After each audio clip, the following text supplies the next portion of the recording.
தமிழ்நாடே கேள்விப்பட்டிராத அதிரடி விலை குறைப்பு super Saravana stores. GT Holidays, South India's #1 travel brand. You know you are special when you're with GT Holidays. பழைய நகையை கொடுத்து பை டு 11 monthsல அதே அடைக்கு புது நகையை எடுத்துக்கோங்க. எக்ஸ்ட்ராவா ₹1 தர வேண்டாம். Magic old gold exchange. Intimacy life or sexual life, அந்த லைஃப்ல அவ்வளோ இன்ட்ரெஸ்ட் இல்லை, கணவருக்கு இல்லை. இன்டிமசியையும் ஆன் அப்படின்ற ஈகோவையும் நிறைய பேர் குழப்பிக்கிறது இன்னும் நடந்துட்டு இருக்கு. எந்திரிக்கிறதே ஒரு கால், ஏங்கன்னு எழுப்பி இந்த யாரோ கூப்பிடுறாங்க அப்படின்னா அது எழுப்பி பிஸி, அவ்வளோதான். தகதகன்னு சாப்பிட்டோம், எந்திரிச்சோம், குளிச்சோம், போயிட்டோம்னா அப்படின்னா இந்த லைஃப் அப்படின்றது கேள்வி. நம்ம கார் டிரைவ் பண்றோம், காருக்கு 4 வீல், கார் போயிட்டு இருக்கு. திடீர்னு 2 டயர் எக்ஸ்ட்ரா முளைக்குது, முன்னாடி 6 டயர் ஆயிடும். அந்த 2 டயர் உங்க கண்ட்ரோல்ல இல்லை, அது எங்க வேணாலும் போகும். அது பயங்கர காமெடியா இருக்கும் சார் இது காரு. அப்புறம் கொஞ்சம் யோசிச்சு சொன்னாரு, தெரியல என் லைஃபும் இப்படிதான் இருக்கணும் அப்படின்னாரு. சொல்ல போகிற இந்த விஷயம் இருக்குல்ல, பார்க்கிறவங்களுக்கு குறிப்பா பிசினஸ் மேல் பீப்புளுக்கு இது எப்படி புரியணுமோ புரிஞ்சிட வேண்டியதான். நீங்க ரிஸ்க் எடுக்கிறீங்க, ஆனா மீதி எல்லாம் உங்களுக்கு கம்ஃபர்டபுளா வரணும்னு நினைக்கிறீங்க. மனைவி உட்பட இன்னொரு குரூப் இருக்கு, மொத்த ப்ரெஷரையும் கொண்டு வீட்டில் காட்டுறது, குறிப்பா பெட்ரூம்ல. அவங்களுக்கு எரிச்சலா இருக்கும். அதாவது அது எப்படின்னா, இப்போ இந்த தொடர்ல ஒரு நல்ல விஷயம், emotional and sexual intimacy in marriage. 20-25 நிமிஷத்துக்குள்ள என்னமோ சொல்லிட்டோம். இதை எக்ஸ்பேண்டடா கொண்டு போறது இந்த புத்தகத்துல.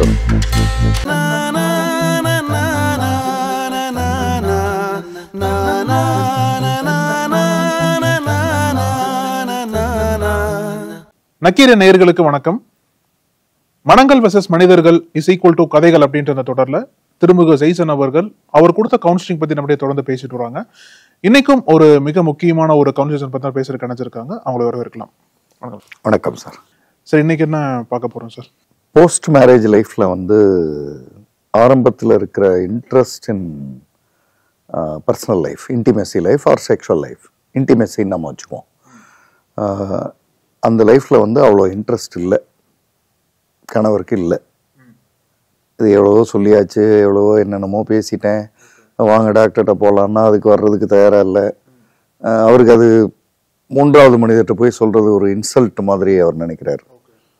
நீங்கள் நிறைய விஷயங்களை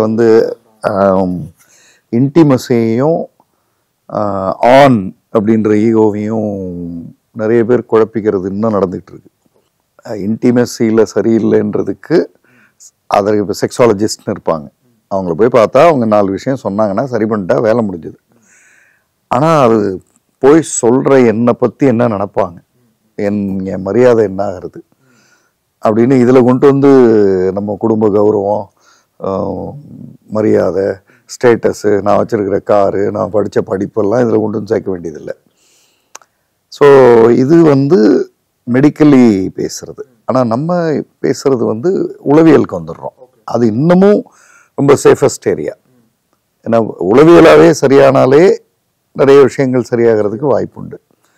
அப்போ இவங்கள்ட்ட நான் பேசுகிறேன், என்ன இஷ்யூ, எப்படி இந்த டீவியேஷன் எங்கேருந்து ஆரம்பிக்குது, உங்கள்கிட்ட ஏதாவது கோவமா, இல்லை அவருக்கு ஏதாவது ஒர்க் ப்ரெஷர் அந்த மாதிரியா என்ன அப்படின்னா, இவங்க 2 பேருக்கு இடையில புரிதல் இன்னைக்கு வர நல்லா இருக்கு. ஸோ அப்போ அதில் ப்ராப்ளம் இல்லை. ஸோ அப்போ எங்கே இஷ்யூ வருதுன்னா, அவர் பிஸ்னஸ் கொஞ்சம் எக்ஸ்பேன்ஷனுக்கு போகிறார். அப்போ அதுக்கு கடன் வாங்குறாரு. கடன் நான் சொல்கிறது பெரிய சைஸ் கடன் வாங்குறாரு, பெரிய லெவலில் செய்கிறாரு. ரிஸ்க் ஃபேக்டர் கொஞ்சம் அதிகம். அப்படின்னும் போது காலையிலேருந்து நைட் வர அந்த தாட் ப்ராசஸில் ரிஸ்க் உள்ள நிறைய போகுது. ஸோ ரிஸ்க் ஃபேக்டர் உள்ள நிறைய வரும்பொழுது, இப்போ நீங்கள் படுத்திருக்கும்போது, ஒரு உதாரணத்துக்கு சொல்கிறேன், படுத்திருக்கும்போது டிவி பார்க்கும்போது, குழந்தைங்கள்ட்ட பேசிகிட்டு இருக்கும்போது, அல்லது ஒரு கோயிலில் நிற்கும்போது, ஒரு ரெகுலர் லைஃப்பை நான் முயற்சி பண்ணுறேன். காரில் உட்காந்து ட்ரைவ் பண்ணும்போது, இல்லை ஸ்மார்ட் ஃபோன் பார்த்துட்டு இருக்கும்போது, திடீர்னு நமக்கு இதெல்லாம் இருக்கும். ஆனால் ஆப்சன்ட் மைண்டடாக அது சரக்கு வந்துருச்சா தெரியல, பேமெண்ட் அனுப்புகிறேன்னா செக்கு, அப்படி தான் இருக்கும். ஆமாம், தாட் ப்ராசஸில் அவருக்கு ரிஸ்க் ஃபேக்டர்னுடைய பேர்டன் ஹெவியாக இருக்குது. அதாவது தாட் ப்ராசஸில் ரிஸ்க் ஃபேக்டர் அவரை இன்ஆக்டிவாக மாற்றுது, ஆக்டிவாக இல்லை அவர். இதே விஷயந்தான் இணையதல்ல அவருக்கு நடந்திருக்குன்றத பின்னாடி கண்டுபிடிக்கிறோம். ஆனால் இவங்க சொல்றதுல இருந்து எனக்கு தோணுது ஓகே இதுவா இருக்கும் அப்படின்னு இவங்க சொல்றாங்க கேஷுவலா. அவங்க இப்போ நான் சொல்ற இந்த டெக்னிக்கல் டேர்ம்ல சொல்ல தெரியல சார். அவர் பிஸ்னஸ் கொஞ்சம் எக்ஸ்பேன்ஷனுக்கு போனார். அதுக்கப்புறம் அவர் யாருக்கிட்டையும் ஒழுங்காக பேசுறது இல்லை, அவருக்கு டைமும் இல்லை, அவர் வர்றதும் லேட்டு, வந்தாலும் தூங்கணும்னு தோணும், நல்லா சாப்பிடுவார், பேசாமல் போய் படுத்துருவார். நமக்கு ஏதாவது கேட்கணும்னு தோணும், ஒன்றும் பேச முடியாது அவர்கிட்ட. காலையில் எந்திரிச்சதுமே காலையில் எந்திரிக்கிறதே ஒரு கால் தான் எந்திரிக்கிறது. அதாவது 5:30 மணிக்கு எந்திரிச்சாலும் 8:30 மணிக்கு எந்திரிச்சாலும் எந்திரிக்கிறதே ஒரு கால். ஏங்கன்னு எழுப்பி இந்த யாரோ கூப்பிடுறாங்க அப்படின்னா அதை எழுப்பி பிஸி, அவ்வளோதான். டக்கு சாப்பிட்டோம், எந்திரிச்சோம், குளிச்சோம், போயிட்டோம்னா அப்போ நான் இந்த லைஃபு அப்படின்றது கேள்விக்குறி. இதுதான் அவரோடதுன்றதாங்க. ஸோ இப்போ இது யாருக்கிட்ட பேசணும், இவங்கள்ட்ட பேசி என்ன ஆகுறது? அப்போ அவர் வரணும். அவர் வரமாட்டார் சார், நீங்கள் வேற. அவர் அவ்வளோதான். அதாவது ரொம்ப காமெடியாக அவங்க சொன்னாங்க, தலையை கொண்டு போய் மண்ணுக்குள்ளே போச்சாலும் போதைப்பாரே தவிர அதெல்லாம் பார்க்க மாட்டார். டைம் உள்ள பார்க்கறதுக்கு இல்லை ஈகோ தடுக்குது. அப்போ நான் சொன்னேன், நீங்கள் உங்கள்கிட்ட எந்த பிரச்சனையும் இல்லைன்னு நான் நம்புகிறேன். என்கிட்ட ஏதாவது பிரச்சனைகள் இருக்கலாம், அதுக்காக நான் ஒரு கவுன்சிலிங்க்கு போனேன். அவர் நான் சொல்கிறதெல்லாம் கேட்டார், முழுக்க கேட்டார். ரொம்ப சந்தோஷங்க, உங்கள் சைடில் இருக்கிறத நீங்கள் சொல்லிட்டீங்க. இது மாதிரி கணவர் சைடில் ஏதாவது இருந்தால் அதையும் நான் கேட்கணும், கேட்டுட்டு தான் பேச முடியும் அப்படின்னு சொல்கிறாரு. வாங்க, உங்கள் பார்வைகளை சொல்லுங்கள், உங்கள் சைடில் எந்த ப்ராப்ளமும் இல்லை. ஆனால் இந்த நமக்குள்ள இது இந்த மாதிரி ஒன்று அவர் அதாவது ஆக்சுவலாக என்ன நடக்குதுன்னா, இவங்க 2 பேருக்குள்ள அந்த இணைதலுக்காக ரெடி ஆகும்போது அவர் லாஸ்ட், அதாவது தாட் ப்ராசஸ் வேற எங்கேயோ போயிடுது. ஸ்டார்டிங்லேயோ அல்லது மிட்லேயோ அவர் இவங்கள்ட்ட விலகிடுறாரு. இல்லை எனக்கு பார்க்கலாம் அப்படின்ட்டு போயிடுறாரு. ஏன்னா அவருக்கு அது அவர் இது பிரியம் இல்லைன்றதெல்லாம் இல்லை. அவருக்கு நான் ஏற்கனவே சொன்ன மாதிரி அந்த எக்ஸ்பான்ஷன் ரிஸ்க் அவர் அழுத்துது. அது நினைவுகள் அதில் தான் இருக்கு. இப்போ இவர் வரணும் அப்படின்றதுக்கு தான் இதை பேசுகிறோம். உங்ககிட்ட ப்ராப்ளமே இல்லை, நீங்கள் உங்கள் சைடில் என்னன்னு சொன்னீங்கன்னா அப்படின்றதுக்கு கொஞ்சம் கன்வின்ஸ் ஆகிறாரு கொஞ்சம். ஏன்னா இப்போ திரும்ப அந்த உங்கள் சைடில் எதுவும் ப்ராப்ளம் இல்லை, மேபி என் சைடில் இருக்கலாம், பேசுவோமே. இப்படி முதல்ல உங்கள் சைடில் ஏதோ பிரச்சனை வாங்கன்னு கூப்பிட்டது தான் அவர் வரல. சரின்ட்டு வராரு. இப்போ வரும்போது பேசும்போது இப்போ நான் பேசின இதே இடத்துக்கு வந்துடுறோம். எக்ஸ்பான்ஷன், பிஸ்னஸ் ரிஸ்க்கு, லாஸ்ட், திரும்ப நினைவுகள் அங்கே போயிடுது. இப்போ ஒரு உதாரணத்துக்கு சொல்லணும்னா, அவர் சைனாவுக்கு அனுப்புகிறாரு, டென்மார்க் அனுப்புகிறாரு, ஜெர்மனிக்கு அனுப்புகிறாரு. போச்சா போகலையா, இந்த இப்போ டேரிஃப்ன்றாங்க.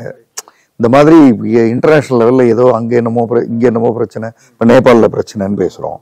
இது மாதிரி என்னமோ அவருக்கு உள்ள அழுத்திட்டே இருக்கு. ஏன்னா எல்லாம் அதாவது 5ல் இருக்கோம்னா 50ல் ரிஸ்க் எடுத்திருக்கோம், 10 டைம்ஸ் எடுத்திருக்கோம்னா அடித்தா ஜாக்பாட்டு, லைஃப்பில் செட்டில் ஆயிடுவோம் இன்னும் ஒரு 5 வருஷத்துக்குள்ள. இல்லைன்னா ஒன்றும் இல்லை, அதாவது லாஸ் ஆகி எதுவும் ஆக போகிறதில்ல, நான் எடுத்த முயற்சிகள் வீண் அப்படின்ற மாதிரி போயிடும். அதனால மைண்டு ஓடிக்கிட்டே இருக்கு அதில். அதுதான் அவரோட இஷ்யூ. அப்போது நான் அவர்கிட்ட ரொம்ப கேஷுவலாக கேட்டேன்.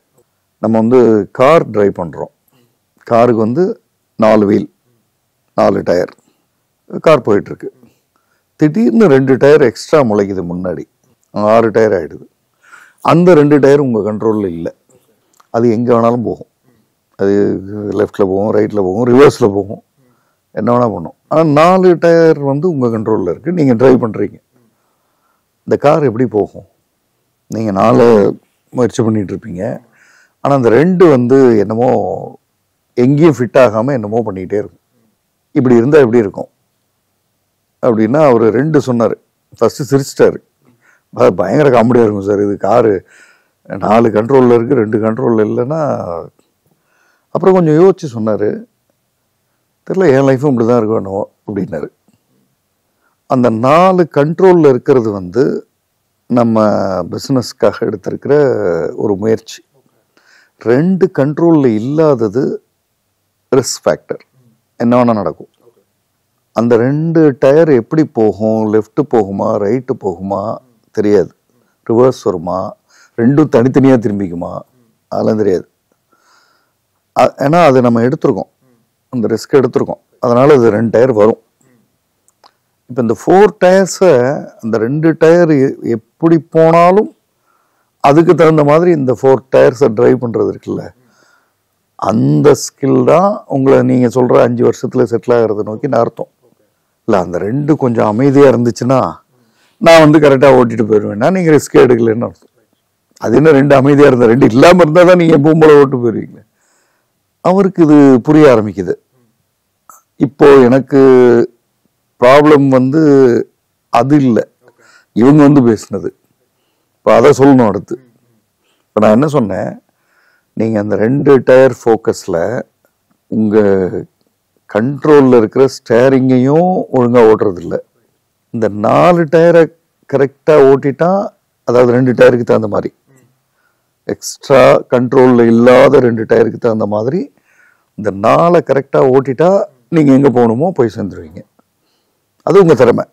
இப்படி ஒரு காரை நம்ம யோசிச்சே பார்க்க முடியாது. ஆனால் அதுதான் ரிஸ்க்கு. பிஸ்னஸில் ரிஸ்க்குன்றது என்ன? நான் இங்கே உட்காந்துருக்கேன், சைனாவுக்கு அனுப்பிச்சிருக்கேன், சைனாவில் உள்நாட்டு கலவரம், போன வேல்யூ வந்து கிட்டத்தட்ட ஒரு 4 கோடி, என்னாச்சுன்னு தெரியலையே அப்படின்னா அதுதான் 2 டயரு, என்ன வேணா ஆகும். இப்போ அந்த 2 டயருக்கு தகுந்த மாதிரி மீதி 4 டயர் எப்படி ஓட்ட போகிறோன்றது தான் ஸ்கில்லு. என்னன்னா அந்த 2 டயரில் ஃபோக்கஸ் இருக்கிறதுனால இப்போ நான் சொல்ல போகிற இந்த விஷயம் இருக்குல்ல, பார்க்குறவங்களுக்கு குறிப்பாக பிஸ்னஸ் மேல் பீப்புளுக்கு இது எப்படி புரியணுமோ புரிஞ்சிட வேண்டியதுதான். அந்த 2 டயரில் ஃபோக்கஸ் இருக்கிறதுனால நீங்கள் ஸ்டேரிங்கில் ஒழுங்காக கை வச்சுக்கிறது இல்லை, ஸ்டேரிங்கை ஒழுங்காக யூட்டிலைஸ் பண்ணுறதில்ல, 4 டயரை எப்படி ஓட்டணும்னு யோசிக்கிறது இல்லை, வண்டி தானாக ஓடிச்சுன்னா பரவாயில்ல. அதாவது 2 டயரில் நான் ஃபோக்கஸ் பண்ணுறேன், அதனால ஸ்டேரிங்கு டயர்லாம் அதுவாக ஆட்டோமேட்டிக்காக சரியாச்சுன்னா பரவாயில்ல அப்படின்னு நினச்சா நீங்கள் ரிஸ்கே எடுக்கல. நீங்கள் ரிஸ்க் எடுக்கிறீங்க, ஆனால் மீதி எல்லாம் உங்களுக்கு கம்ஃபர்டபுளாக வரணும்னு நினைக்கிறீங்க, மனைவி உட்பட. இந்த மனைவி உட்படன்னொடனே அவருக்கு வேர்த்துருச்சு. நான் செஷன் அதோட முடிச்சிட்டேன். வேர்த்துருச்சு இல்லை, மெசேஜ் கன்வேய்டு. போனாங்க. அப்புறம் after some time she said I am happy. அவ்வளோதான் அது. சார், இப்போ இந்த பிஸ்னஸ் மேன்கள் எல்லாமே பொதுவாகவே எல்லாத்துக்கும் ஒரு கனவு என்பது இருக்கும். இப்போ பிஸ்னஸ் பண்ணுறவங்களுக்கும் கனவை நோக்கி தான் ரிஸ்க் எடுப்பாங்க. நம்ம வந்து இன்னும் கொஞ்சம் பெருசாக பண்ணணும்னு சொல்லிட்டு பல கனவுகளை நோக்கி ரிஸ்க் எடுப்பாங்க. அந்த கனவுகள் எப்படிலாம் நம்மளுக்கு ஒரு அழுத்தமாக மாறுது சார்? அது எது நம்பிக்கை மட்டும் காரணமா, இல்லை வேற எதுவும் காரணமாக நமக்கு கொஞ்சம் அழுத்தமாக வருது? இல்லை, நான் ஒரு இப்போ கவுன்சிலராக பேசுகிற மாதிரி நான் கார்பரேட் நிறுவனங்களுக்கு ட்ரைனிங் செய்கிறேன். ட்ரெயினராக இப்போ சொல்கிறேன், நீங்கள் எவ்வளோ சைஸ் வேணாலும் ரிஸ்க் எடுத்துக்கலாம். அவ்வளோ சைஸுக்கு நீங்கள் க்ரோ ஆகிடணும்.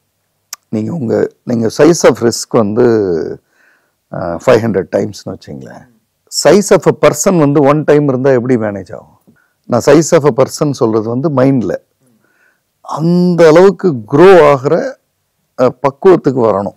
இல்லை, அந்த பக்குவம் வந்து ப்ரெஷராக மாறும்ல சார் சில பேர். அது ஆகாத வரை, கரெக்ட் நீங்கள் கேட்குறது, அந்த இடத்துக்கு போகாத வரை ப்ரெஷராக இருக்கும். எப்படி ஆகிறது? 2-3 சாய்ஸஸ் தான் உலகத்தில் எல்லா இடத்துலையும் இருக்குது. இதுக்கு முன்னாடி ஜெயிச்சவங்க பூரா புக் எழுதியிருக்காங்க, படிங்க. ஜெயிச்சவங்க அத்தனை பேரும் எழுதியிருக்காங்க, படிங்க. இதுக்கு முன்னாடி ஜெயிச்சவங்க அத்தனை பேரும் இன்டர்வியூவில் எங்கெங்கெல்லாம் தடுமாறணும்னு பேசியிருக்காங்க, கேளுங்க. இதுக்கு முன்னாடி ஜெயிச்சவங்க எல்லாம் யாராவது வந்து இந்த மாதிரி ஜெயிக்கிறதுக்கு தடுமாறுறவங்க பேசுனா எப்படி ஜெயிக்கணும்னு சொல்லி கொடுக்கறதுக்கு தயாராக இருக்காங்க, போய் பேசுங்க. 3 வழிகளையும் இருக்குது. இப்போ எழுதி வச்ச வழி இருக்குது, நேராக இன்டர்வியூ கண்ணுக்கு முன்னாடி நடந்தது இருக்குது, போய் பேசுனா சொல்லி கொடுக்குற வழிகளும் இருக்குது. நான் இது எதுவுமே செய்ய மாட்டேன், ஆனால் நானாக தனியாக ஜெயிப்பேன்றவங்க தான் மாட்டிக்கிறாங்க. அவங்க புத்தகம் படிக்க மாட்டாங்க, ஏற்கனவே ஜெயிச்சவங்களோட இன்டர்வியூஸை கேட்க மாட்டாங்க. நிறைய பேருக்கு இங்கே பிரச்சனை என்னால் முடியும் அப்படின்ற ஈகோ கூட இல்லை. ஏற்கனவே ஒரு வழி இருக்குது, அதை ஃபாலோ பண்ணால் போயிடலான்ற காமன் சென்ஸை எடுத்து எரிஞ்சிட்டு அதெல்லாம் கிடையாது, நான் ஒரு தனியாக ஒன்று உருவாக்குறேன் பாரு அப்படின்னு போகிறது தான் பிரச்சனையாகுது. அதுக்கான அவேர்னஸ் இல்லை, இல்லை, தெரியல. அதாவது நான் செய்கிறது இனிமேல் உலகத்தில் நான் செய்கிறது தான் எல்லாரும், இது புதுசு அப்படின்ற இடத்துல தான் போய் மாட்டிக்கிறாங்க. நீங்கள் புதுசு செய்யுங்க, ஆனால் ஏற்கனவே செஞ்சவங்கள கொஞ்சம் லிசன் பண்ணுங்க. அவங்க என்னமோ எப்படி வந்தாங்க, அதில் இந்த புதுசை எப்படி கொண்டு போய் மெர்ஜ் பண்ண முடியும், அந்த இடத்துக்கு வந்துட்டா உங்களுக்கு டென்ஷன் வந்து குறையும். இப்ப நீங்க சொன்னீங்களா சார், மனைவி உட்பட அப்படின்ற ஒரு செஷன் முடிச்சிங்கல்ல, இப்ப அந்த ப்ரெஷரை வந்து வீட்டுல காட்டாம இருக்கணும். வீட்டுல வந்து 2 விதமா இருக்காங்க. இவர் வந்து காட்டல, இவருக்கு அதுல ஆர்வம் இல்லை. இன்னொரு குரூப் இருக்கு, மொத்த ப்ரெஷரையும் கொண்டு வந்து வீட்டுல காட்டுறது, குறிப்பா பெட்ரூம்ல. அவங்களுக்கு வந்து எரிச்சலா இருக்கும் அது. அதாவது அது எப்படின்னா, மனைவி கூட இருப்பாரு, ஆனா மனைவி கூட இல்லை. பிரசன்ஸ் வந்து இங்க இருக்கு. ஆமா, அது சும்மா ஒரு இந்த சாப்பிட்டுட்டு தட்டு கழுவுற மாதிரி, அது ஏதோ வந்தேன் போனேன்ற மாதிரி இருக்கும். அது அவ்வளவுதான்.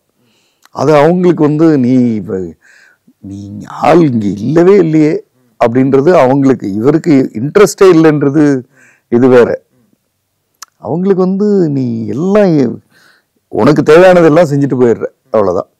இந்த 2 பேர் மனிதர்களுக்கு அவங்களோட பிரச்சனைகளை வீட்டுல வந்து டவுன்லோட் பண்ணக்கூடாது, வீட்டுல வந்து காட்டக்கூடாது அப்படின்ற மாதிரி போகணும் அப்படின்னா ஒரு 2 முக்கிய டிப்ஸ் என்னன்னா? 1 2 கூட வேண்டாம் சார். 1 எனக்கு, நான் இதை வந்து ஃபாலோ பண்றேன். எனக்கு வந்து இப்பதான் இத்தனை வருடங்கள் கழிச்சு வசப்பட ஆரம்பிச்சிருக்கு. ஜப்பானியர்கள் பற்றி படிச்சதுல இருந்து தான் இதை நான் எடுத்தேன். காலையில எழுந்து உங்களுடைய ரெகுலர் ஒர்க் எல்லாம் முடிச்சு, டைம் வந்து அன்லிமிட்டெட், பட் ஒரு லிமிட்டடா வச்சுக்குவோம். ஒரு 10 நிமிடங்கள் அமைதியா உட்கார்ந்துருக்கணும். No smartphone, no TV, படபடன்னு எதுவுமே இல்லை. காஃபி சாப்பிட்றதுக்காக உட்கார்ந்துருக்கிறது இல்லை, எதுவும் இல்லை, உட்காரும். ஏன்னா பொதுவாக என்ன ஆகுதுன்னா, ஒரு நல்ல கார் டிரைவர் வந்து வண்டி அந்த இக்னிஷன் ஸ்டார்ட் பண்ணிட்டு கொஞ்ச நேரம் கழிச்சு தான் டிரைவ் பண்ணுவார். அது கொஞ்ச நேரம் அது இருக்கும், அதுலயே இருக்கும். அதுக்கப்புறம் அது ரெடி ஆயிடும், அதுக்கப்புறம் போகலாம். இது எந்திரிச்சதும் ஓடுறது, வந்தா தூங்கிடுறது, சாப்பிட்டுக்கிட்டே என்னென்னமோ பேசுறது. அதாவது 24 மணி நேரத்தில் ஒரு 5 மினிட்ஸை வந்து அமைதியாக உட்காந்துருக்க முடியல அப்படின்னா அதுக்கு பேர் ப்ரெஷர் தானே. இப்போ நீங்கள் 10 மினிட்ஸ் உட்காடுறீங்கன்னு வைங்களேன், உங்களுக்கு நான் ஒரு ஆச்சரியமாக ஒரு விஷயம் சொல்கிறேன். இந்த சைக்காலஜி எப்படி உதவுதுன்னா, 10 வந்து 15 ஆகுது, 20 ஆகுது, 25 ஆகுது. ஒரு கட்டத்தில் ஒரு 1 hour அளவுக்கு அமைதியாக இருந்துட்டு அழகாக போய் 4 டெசிஷன் எடுத்துகிட்டு வந்துடுறாங்க. ஆமாம், நான் வந்து அமைதியாக உட்கார்ந்துருக்கிறதுன்றது ஷார்ப்பனிங் தி மைண்ட். அதாவது இன்ஆக்டிவா இருக்கிறது தான் மைண்டு தன்னைத்தானே ஷார்ப்பன் பண்ணிக்கிற ஆக்டிவ்னஸ். அதாவது நம்ம காலையிலிருந்து நைட் வரை சும்மா உட்காந்துருக்கிறது இல்லை, நம்ம பிஸி ஸ்கெடியூல் இருக்கு. இப்போ நீங்கள் ஏர்போர்ட் போறீங்க, நான் இந்த எங்கே இதை பண்ணலான்றதுக்கும் சொல்கிறேன். காலையில் எழுந்து பண்ண முடியல சார், அதெல்லாம் டைம் இல்லை சார்ன்றவங்களுக்கு அடுத்தடுத்த சாய்ஸஸ் இருக்கு. ஏர்போர்ட் போறீங்க, ஃப்ளைட் லேட்டு, அல்லது ஒரு 1/2 hour முன்னாடி, நார்மலாக 1/2 hour முன்னாடி தான் போயிடுவோம். இந்த 1/2 hour உட்காந்துருக்கோம்ல, அமைதியாக இருங்களேன், விட்னஸ் ஆயிடுங்க, நடக்கிறத பூரா பாருங்க. அதாவது சைனீஸ் பிலாசபர் லா சூ அவர் ஒரு வார்த்தை சொல்லுவார், தாட்லெஸ் தாட். ஓகே, எண்ணங்களே இல்லாத ஒரு எண்ணம், எண்ணங்கள் அற்ற எண்ணம்.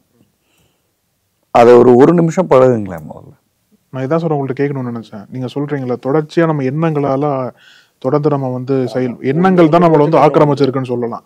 அப்படி போற சமயத்துல இந்த எண்ணங்களுக்கு நடுவுல டக்குன்னு ஒரு ஸ்பீட் பிரேக்கர் போடணும் அப்படின்னா உங்களோட பார்வையில இதுவும் எடுத்துக்கலாமா? இதுதான் எனக்கு, நான் இதை செய்ய ஆரம்பிச்சு என்னால இப்போ வந்து, நான் கூட இப்போ ரீசெண்டா FB-ல ஒரு ஸ்டேட்டஸ் போட்டிருந்தேன். ஒரு அதாவது இருப்பு அற்ற இருப்பு, எந்த விதமான பார்வையும் அற்ற ஒரு இருப்பு. இந்த வாழ்க்கை நான் காட்டுக்குள்ள போய் கண்ணை மூடிட்டு இருக்க சொல்ல, நம்ம நார்மல் ஜீன்ஸ் பேண்ட்டு ரெகுலர் ஷர்ட்டுன்னு போட்டு ஒரு அப்படி இருக்கிறதுல என்ன பிரச்சனை? இப்போ சரி, அது என்ன சார் செய்யும்? அது எனக்கு அதை தெரில, என்னால் அதை எப்படி எக்ஸ்பிளைன் பண்ண முடியும்னு தெரில. ஆனால் சிஸ்டம் வந்து ரொம்ப ஹெல்தியாகவும் ஸ்ட்ராங்காகவும் இருக்குது. அதுக்கப்புறமா செய்கிற விஷயங்களில் வந்து ஒரு என்னமோ ஒரு தன்மை, ஒரு maybe clarity, maybe decision making, maybe creativity, எனக்கு தெரில. ஆனால் ஒரு மிளிர்தல் இருக்கு, ஒரு ஷைனிங்னு சொல்லுவோம்ல, அது இருக்கு. அது வந்து நான் மெதுவாக ஆரம்பித்து இப்போ ஒரு 15-20 நிமிடங்களுக்கு வந்திருக்கேன். இதுக்கே கிட்டத்தட்ட 6-7 வருஷம் ஆயிருக்கு. Not easy. ஏன்னா நம்ம ஹேபிச்சுவேட்டட் டு நெக்ஸ்ட் தாட். நீங்கள் உட்காந்து பாருங்கள், உங்களால் ஒரு 2 நிமிஷத்துக்கு அப்புறம் ஏதோ போயிடுவோம் நம்ம. ஆமாம், ஏதோ கேட்கணும், ஏதோ பார்க்கணும். அதாவது we are directed by someone. யாரோ ஏதோ இயக்கிக்கிட்டே இருக்காங்க நம்மளை. ஆமாம், ஃபேஸ்புக் இயக்கும், வாட்ஸ்அப் இயக்கும், இன்ஸ்டா இயக்கும், நியூஸ் இயக்கும், இல்லை வீட்டில் இருக்கிற மனிதர்கள், இல்லை மனிதர்களை பற்றிய நம்ம சிந்தனை. பையன் போயிட்டானா ஸ்கூலுக்கு, நீங்கள் இல்லைனாலும் போவான், போயிடுவான் அப்படின்னு ஏன் உட்கார முடியல உங்களால்? நீங்கள் ஒரு நாளும் அதுக்காக எந்த ஸ்டெப்பும் எடுத்ததில்லை. ஆனால் ஆக்டிவாக இருக்கிற மாதிரி காமிச்சிக்கிறதுன்னு ஒரு எண்ணம் ஓடிக்கிட்டே இருக்கு. பொண்ணு போச்சா, பொண்ணு வந்தாச்சா, போகிறப்பவும் நீங்கள் இல்லை, வர்றப்பவும் நீங்கள் இல்லை. ஆனால் என்னமோ நீங்கள் ஏதோ பண்ண மாதிரியே காமிச்சிட்டு இருப்பீங்க. ஆனால் இது ஒரு பவர்ஃபுல் மெசேஜ் சார் நீங்கள் சொன்னது. நிச்சயமாக வந்து இது தாட்லெஸ் தாட் அப்படின்ற மாதிரி யாரும் பெருசாக கேள்விப்பட்டிருக்க முடியல. அந்த இடத்துல அது நான் அவர்கிட்ட இருந்தா அந்த தாட் ப்ராசஸ் வந்துச்சு. தாட்லெஸ் தாட்டுக்கு போகிறது தெரில மற்றவங்களுக்கு. இது எந்த அளவுக்கு இதை எடுத்து செய்ய போகிறாங்கன்றது எனக்கு தெரியாது. ஆனால் இதில் ஒரு விஷயம் என்னென்னா, தாட்லெஸ் தாட்டுக்கு நீங்கள் வரணும்னா நான் ஜட்ஜ்மெண்டலுக்கு போகணும். கண்களை மட்டும் பார்க்கணும், ஜட்ஜ் பண்ணக்கூடாது. நீங்கள் வந்து விட்னஸ் ஆயிடணும். இந்த லைட் வந்து நமக்கு விட்னஸ். இந்த லைட் நம்மளை பற்றி எதுவும் யோசிக்காது. அப்போ அது உயிர் இல்லை சார், நமக்கு உயிர் இருக்கு. உயிர் இருந்தும் உயிரற்று. அதுதான் அந்த அமைதியாக உட்காந்துருக்கிறது. காஃபி வச்சுட்டு உட்கார்றது இல்லை. என்ன காஃபி சாப்பிடுவோம், என்ன இன்னைக்கு சர்க்கரை கம்மியாக இருக்குன்னு, இல்லை கூட இருக்குது, ஏதோ தாட்டு அதில் நம்ம போய் மாட்டிக்குவோம். கொஞ்ச நேரம் உட்காந்துருப்போமேன்றேன். நம்ம இப்போ இவ்வளோலாம் யோசிக்க வேண்டாம் சார். நம்ம வந்து முதல்ல நமக்கு ரொம்ப ப்ராக்டிக்கலாக இருக்கிற ப்ராப்ளம் என்ன, செல்ஃபோன் எடுத்து இப்படி ஒரு ஓரம் வைப்போம், சைலண்டில் போடுவோம், ஒரு ஓரம் வைப்போம். எங்கே உட்காந்துருக்கோமோ அந்த இடத்துல கம்ஃபர்டபுளாக உட்காருவோம். சுற்றி என்ன நடக்குதுன்னு பார்ப்போம். அந்த பார்க்கிற காட்சிகளுக்கு அல்லது மனிதர்களுக்கு ஏதாவது ஒரு தாட்டை நாம் சேர்ப்போம். இப்போ ஒரு உதாரணத்துக்கு, யாரோ ஒருத்தர் வேகமாக நடந்து வர்றார். என்ன வேகமாக ஏன் நடந்து வர்றார், இப்படிதான் நம்ம யோசிப்போம். அதை விட்டுட்டு வேகமாக இல்லை அவர் இல்லை அப்படின்னு இருக்கிறது இருக்குல்ல, அதை எனக்கு தெரியல, என்னால் இப்படிதான் அதை உணர்த்த முடியும்னு தோணுது. இந்த இடத்துக்கு வரும்போது ப்ரெஷர்ஸ்ல இருந்து விலகிடுவோம். அப்போ வாழ்க்கையினுடைய சின்ன சின்ன விஷயங்கள் அழகானதா நமக்கு கண்ணுக்கு படும். பதற்றமற்றதா. அப்போ உங்களுடைய இன்டிமேசி லைஃப் எப்படி இருக்கும், உங்களோட பிஸ்னஸ் லைஃப் எப்படி இருக்கும். நீங்க என்ன செஞ்சாலுமே இப்படி, நீங்க கார் டிரைவ் பண்ணா கூட ஹாப்பியா தான் பண்ண போறீங்க. You are not controlled by someone. You are controlled by yourself for at least 10 minutes to get back to regular life. நீங்கள் எப்பவும் போல தான், நான் இப்போ எப்பவும் போல தான் ஓடுறேன், ஓடிறேன், எல்லாம் நடக்குது. ஆனால் இது வந்து மேண்டேட்ரி. காலையில் எழுந்து என்னோட ஒர்க்கை, அந்த காலை கடன்கள்னு சொல்கிறதெல்லாம் முடிச்சுட்டு ஒரு சேரோ, எங்கே நான் இப்போ வேறு ஊருங்களில் இருக்கேன், இங்கே ஒரு இடத்துல இந்த மௌனத்துக்கு, அந்த ரூமில் ஒரு மௌனம் இருக்குல்ல, அந்த மௌனத்துக்கு ஒரு சத்தம் இருக்குது. அதை கேட்கிற லெவலுக்கு இதே இருக்கு. ஸோ ப்ரெஷர், நீங்கள் வந்து சார் பயங்கர ஸ்ட்ரெஸ்ஸு சார், இதுதான் அதுக்கான ரியல் மெடிசன், தாட்லெஸ் தாட். ஆனால் மாத்திரை சாப்பிடுவோம், இன்னும் பிஸியாகும். அது வந்து சால்வ் ஆகிடுச்சுன்னு நினைக்கிறோம். இல்லை, நம்ம இன்க்ரீஸ் பண்ணிட்டே போகிறோம். நீங்கள் வந்து 5ல் இருந்த ப்ரெஷரை 16 கொண்டு வரீங்க, மாத்திரை போட்டுக்கிறீங்க. 12 கொண்டு வந்து 18 போகிறீங்க, மாத்திரை போட்டுக்கிறீங்க. 10 கொண்டு வந்து 25 போகிறீங்க.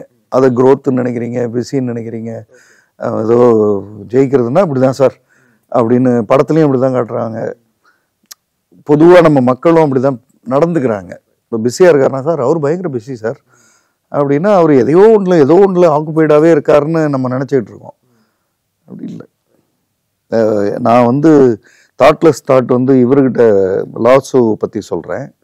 நீங்கள் ரிவர்ஸில் யோசிச்சு பார்த்தா, ஐன்ஸ்டைன் வந்து அவருடைய லைஃப்பில் வந்து பெரும்பான்மையான நேரங்களை இந்த மாதிரி விட்னஸ் ஸ்டேட்டில் உட்காந்து தான் கழிக்கிறார். இந்த விட்னஸ் ஸ்டேட்டில் இருந்து தான் அவர் கண்டுபிடிக்கிறார். இந்த இப்போ அவரோட வை ஐன்ஸ்டைன் இஸ் ஸோ ஃபேமஸ்ன்றதுக்கு பேஸ் வந்து விட்னஸ் ஸ்டேட்டில் இருந்து தான் வருது. அவர் எங்கேயோ போய் ஏதோ க்ரியேட்டிவாக அப்படிலாம் இல்லை, அப்படின்னு ஒரு தாட் வர்றதை அவர் பிடிக்கிறாரு, அதுலேருந்து வர்றார். ஒரு தாட் வர்றதை பிடிக்கணும்னா, நான் சொல்றது கொஞ்சம் டெப்த். இப்போ ஐ ஹோப் பார்க்குறவங்க இதை புரிஞ்சுக்க முடியும்னு நினைக்கிறேன். ஒரு தாட் வர்றதை நாம பிடிக்கணும் அப்படின்னா, நாம தாட்லெஸ்ஸாக இருந்தால் தானே பிடிக்க முடியும். அப்பதான் அதை வாட்ச் பண்ண முடியும், அப்பதானே அதை எடுக்க முடியும். நம்ம கிட்ட ஆல்ரெடி ஒரு 10 தாட் இருக்கு, அதுலயே சுத்திட்டு இருக்கோம்னா வர்ற புது தாட் நம்ம கண்ணுக்கு தெரியவே தெரியாது. அந்த புது தாட் கிரியேட்டிவ் தாட்டா இருக்கலாம், பட் கிரியேட்டிவிட்டியே இருக்காது நம்மகிட்ட. ஏன்னா இருக்கிறத மேனேஜ் பண்றதுக்கே சரியா போச்சு. காலையில எந்திரிச்சேன், இன்னைக்கு பூரா இருக்கிறத முதல்ல மேனேஜ் பண்ணேன், வந்து படுத்துட்டேன். அப்படி இல்லை. நீ அது அந்த இடத்துல நாம இல்லைன்னாலும் நடக்கும். இப்போ நீங்க 7 மணிக்கு எந்திரிக்கிறதுக்கு பதில் 7:10க்கு எந்திரிக்கிறீங்க. இந்த 10 நிமிஷம் நீங்க எல்லாம் நடந்தது இல்லை. இந்த 10 நிமிஷம் உட்காருங்கன்ற. 7:30க்கு எந்திரிச்சா அதுக்கு பேர் வந்து டயர்டா இருந்தேன். 1/2 hour உட்கார்ந்துருக்கிறதுனா டைம் வேஸ்ட் ஆகுது. அது மொத்தம் எதுலயும் நான் மாற மாட்டேன் அப்படின்னா அது மாற்றம் மட்டும் வேணும்னா கொஞ்சம் கஷ்டம் தான். சரி, இந்த கேஸ்ல என்ன புக் ரெஃபர் பண்ண போறேன்? ஒரு புத்தகம் வந்து நான் அந்த புத்தகத்தை வந்து கரெக்டாகவே படிச்சிடுறேன். ஏன்னா இப்போ இந்த தொடரில் வந்து ஒரு நல்ல விஷயம், நம்ம கேட்குறவங்க வந்து இந்த புத்தகங்களை வாங்கி படிக்கிறாங்க. அப்போ அதை வந்து சரியாக சொல்ல வேண்டியதாக இருக்குது. Emotional and sexual intimacy in marriage by Marcus and Ashley Kusi. அதாவது இப்போ நான் பேசின உளவியல் இருக்குல்ல, இது நாம் ஒரு 10-20 நிமிஷத்துக்குள்ளே அல்லது 20-25 நிமிஷத்துக்குள்ளே என்னமோ சொல்லிட்டோம். இதை எக்ஸ்பேண்டடாக கொண்டு போகிறது இந்த புத்தகத்தில் இருக்கும். ஸ்டெப் பை ஸ்டெப்பாக இருக்கும். தாட்லெஸ் தாட் இதில் வராது. இது வந்து ஒன்லி இன்டிமேசி பற்றிய விஷயங்கள்ல இருக்கும். தாட்லெஸ் தாட்ன்றது நான் சொல்கிறது. இப்போ நீங்கள் 2 விதமாக பஞ்சரான டயருக்கு அல்லது டயரை வந்து நீங்கள் காற்று பிடிக்கிறதுன்னு நம்ம போகிறோம்ல, 2 விதமாக பண்ணுவாங்க. ஒன்று ஏற்கனவே இருக்கிறதோட ஆட் பண்ணிடுவாங்க, ஃபுல்லாக ட்ரை பண்ணிட்டு ஃப்ரெஷ்ஷாக இது பண்ணுவாங்க. ஃபுல்லாக ட்ரை பண்ணிவிட்டு திரும்ப ஸ்டார்ட் பண்ணுவாங்க. நான் அந்த ஃபுல்லாக ட்ரை பண்ணுற ஸ்டேட் சொல்கிறேன். அது 10 நிமிஷம் ட்ரை பண்ணிவிடுவோம் முதல்ல, புது காற்று உள்ளே வரட்டும். அப்புறம் அதுக்கு அடுத்து என்னவோ அதை போக்கிப்போம், அவ்வளோதான்.